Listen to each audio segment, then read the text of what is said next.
Money managed well, you can assist you in achieving your goals and your definition of financial success. Yeah, for sure. But if you make bad choices, that can lead to hardship, obviously, right? So we're going to talk about ways to avoid these things. The obvious part, Dustin Smith from Wealth Enhancement Group, is that bad choices end up biting you in the butt when it comes to money management. The hard part is seeing that it was a bad choice. You feel like it's a good choice at the time, right? Yeah, absolutely. It's right. It's like, how do you live without regret? That's a hard thing to do. Yeah. All right. So when you're talking about some of the regrets, the common things that people end up dealing with, what sorts of stuff are we talking about? You know, one of the main things I hear from folks all the time, especially in their 50s or 60s, is that they say, gosh, I wish I would have got my financial house in order earlier. And when I mean financial house in order, I'm talking about basic things like, looking at retirement savings, emergency funds, having a will, life insurance, those types of things. Because I think we all look at those things when we're in our 20s and 30s and we say, that's something that I'm going to do when I'm established and life settles down.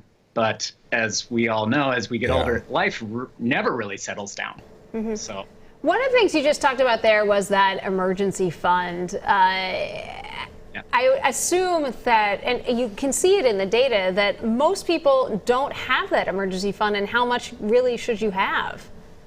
Yeah, so we tell folks that we want them to target about 3 to 6 months worth of their expenses, not their income, but expenses. And, a recent survey was done, and it was like one of the main regrets that people had in 2021 was not having an emergency fund, especially after going through COVID, right?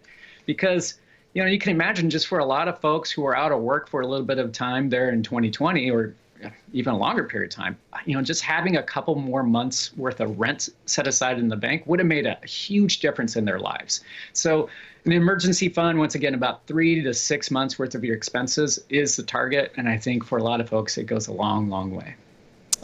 Personally identifiable information. We know about identity theft. But a lot of times we don't do a good job of kind of keeping everything under control, under lock and key, do we?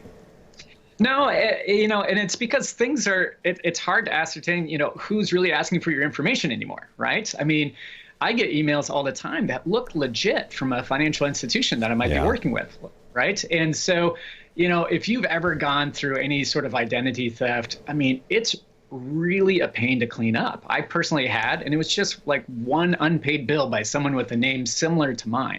And it took me a long time to clear up. It was stressful. And, I'm a certified financial planner. You would have thought it'd be easy, right? Yeah. So paying attention to your personal identifiable information is a key. And I think a lot of people regret not, safeguarding it more. Yeah. A final one you have is buying more house than you can afford. Yeah, I mean, it's hard to say this in today's housing market because we know houses are really expensive.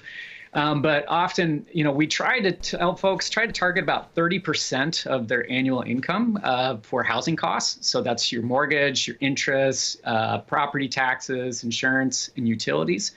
Anything more than that, it really starts getting hard to live the rest of your life, meaning you might not have the additional money to save or to have money set aside for when bad things happen in your house, like when your water heater breaks. So try not to push it too hard on that front because, once you're locked into that house and that mortgage, it's really hard to get out from under.